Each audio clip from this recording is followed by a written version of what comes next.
Hello everyone, and welcome to a 2015 BMW M4 convertible project. That's the F83 chassis. If you look in the trunk, you'll notice something a little unique. Now if you want to come give the viewers a shout, you'll notice that there's no pass-through from the trunk area into the passenger seating area. What makes that perplexing is that if we take a walk into the passenger seating area, we'll notice that the vehicle does in fact have fold-down rear seats. They just don't go anywhere. So our project for today is to replace all of the trim panels in the vehicle with the trim panels from a BMW 435i that do fold down. I will place a link to all those products in the description of the video, but in short, it's going to be the plastic bevel that serves as the flap for passing through, the trim piece that holds that, as well as some other decorative pieces and a series of hardware. For the first time doing this, I ordered all of the parts directly from BMW. I believe they totaled around $650, so it's not a cheap project. But to have skis in the back seat of the vehicle is something I value, especially in a convertible for the winter.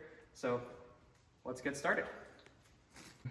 All right, the first thing we're gonna do is start to remove the interior trim panels so we can replace it. At the top here, we find some rubber grommets, one on each side.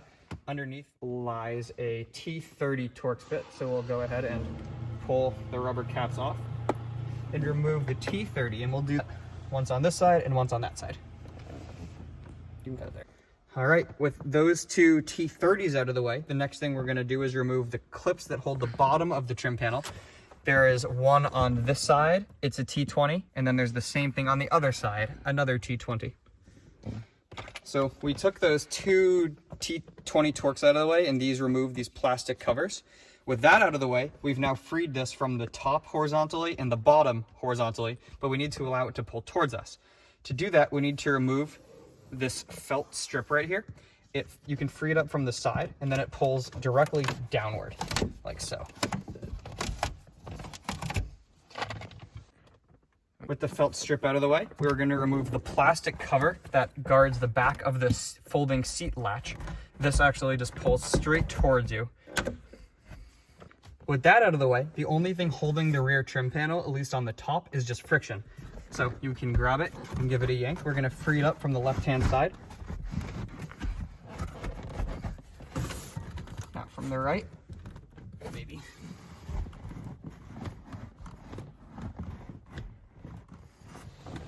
All right, as we free this up, this whole rear trim panel will just slide out of the way. All right, with the trim panels on the interior removed, the next thing we're gonna do is start working from the trunk. To do this, we need to remove 4 rivets facing us, plastic rivets that is, 1, 2, 3, and 4. And then hiding on top, there's 2 more. These rivets on the bottom remove just by reaching a screwdriver behind it and pulling. You can also use a plastic trim removal tool to extract these guys. They look like this. We'll give you the part number at the end. To access those upward facing rivets, we're gonna lower the luggage tray like so.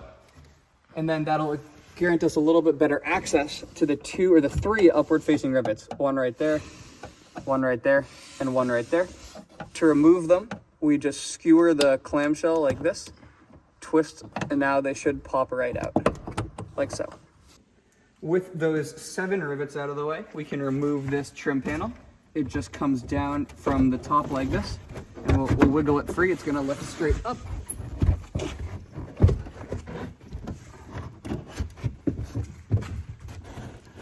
And look at that, Noah. I can see the inside of my car.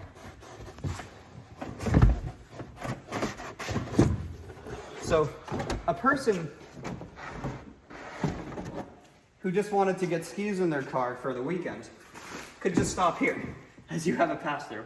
But our goal now is gonna be to install everything that we need to make it look a little more seamless and keep cabin vibrations and trunk noises separate. How long did it take to remove all these parts? Looks like we've been going at it for about 15 minutes so far. We need to remove this bottom trim piece. It's actually foam, because that's where the hinges are gonna lie for the folding mechanism. To do that, we just slide the trunk liner back a little bit, and the foam piece just pops right on up like this. It's a 3-dimensional foam. I think it was the most expensive piece, and it's styrofoam. All right, the next thing we're gonna do is install this new fancy styrofoam insert. You'll notice the only difference is that this one comes with these two metal latches on each side. If I had known the part numbers or they were shown in the parts diagram, these latches could have been purchased separately. Unfortunately, they're not separate, at least in the parts diagrams I was looking at. To install this, we're gonna slide this tray out of the way again, and then this is gonna reside right here, and we can put the floor of the trunk back on top. This is held in place with two rivets, one right here and one right there. So I'm gonna grab a rivet, and I'm gonna grab the rivet gun. We'll start on this side. One rivet there, another rivet there, so it's lined up. We'll go ahead and punch this down into place.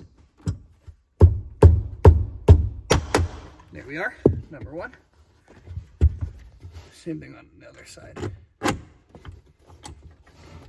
So next we've got these two trim pieces. They look awfully similar.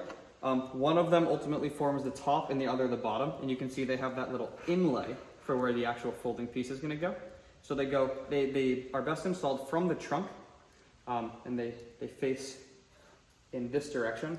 These little cutouts accommodate the latch mechanism on the inside of the car. So we'll start with the one on the top.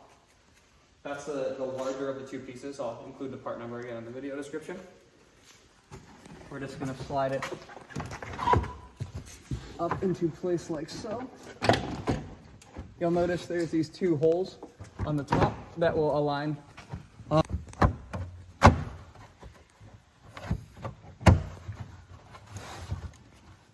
Alrighty, there we go. That's that guy. We'll see if the one on the bottom requires any less gymnastics. Should just slide into place. You'll notice for alignment, the little latch clips on that new foam insert are gonna slide through the slit on the bottom insert here. Oh, looks like we need to slide that trunk liner backwards a little bit here.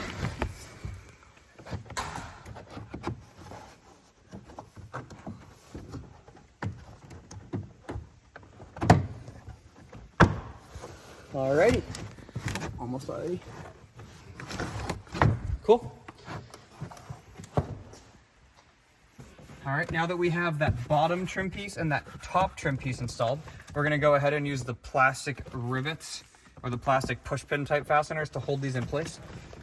There's a couple different spots that it attaches. We've got one here, two there, a couple along the top, and then two on the left. It is symmetrical all around. So I'm gonna go ahead and start installing those now. Got one there. One thing you'll notice is that these two bottom ones are actually gonna look like blanks. If you look underneath the carpet or underneath that new trim piece, you'll notice there's punch outs here from the factory.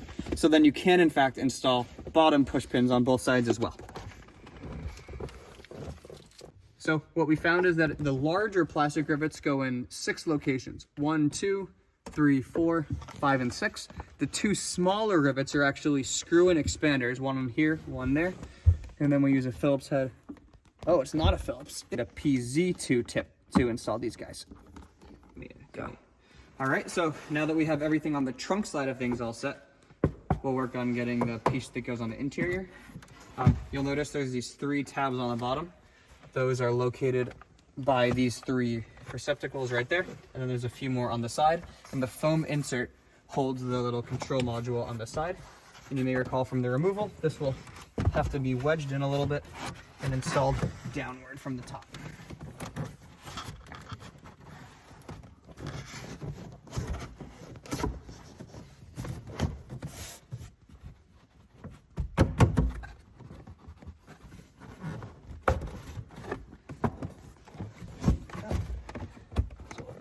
One, 2, 3, 4.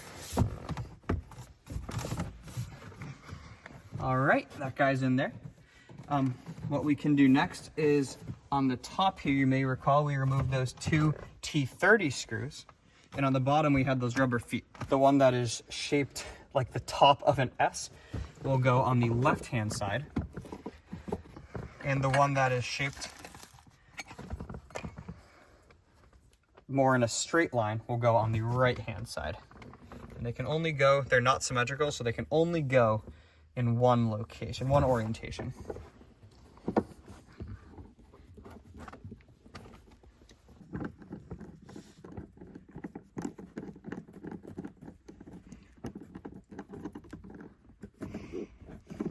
All right. Then we have our T30 or two T30s on the top. That go right here.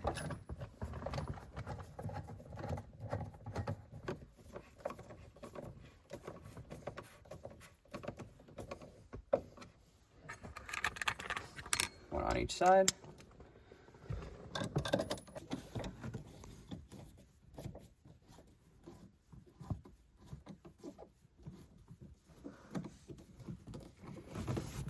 All right, that's that guy.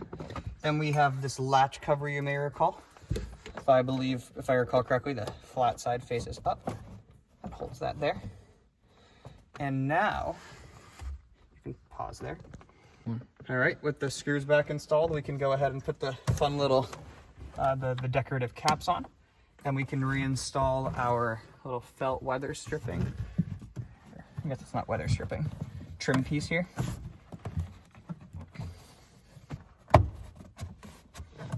All right, and now with that done, the very last step is just installing the door.